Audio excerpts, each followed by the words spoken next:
భూకాస భూకాసగాడివి అక్రమంగా 1,000 కోట్ల భూములన్నీ సంపాదించి ఏం చేసుకుంటావురా?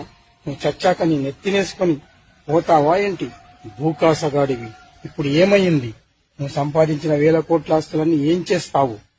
నీ కొడుకు ఐసీయూలో ఒక్కగానొక్క కొడుకు చావు బతుకుల మధ్యలో ఉన్నాడ్రా. దేవుడు నీకు సరైన శిక్షే వేశాడు. భూకాసగాడివి ఇక్కడైనా బుద్ధి తెచ్చుకోరా, ఇకనైనా బుద్ధి తెచ్చుకో. నీ 1,000 కోట్ల ఆస్తులు బ్లాక్ మనీని కనీసం అనాథాశ్రయాలైనా నిర్మించి పేదలకు సహాయం చేయరా. భూకాస నా కొడక, నీవు నేను చెప్పినట్టు వినకపోతే ఇంకా నీవు కూడా చచ్చిపోతావు. ఇదే ఐసీయూలో నీ ప్రాణాలు కూడా పోతాయి. అందుకే నేను చెప్పినట్లు పేద ప్రజలకు హాస్పిటల్ నిర్మించు.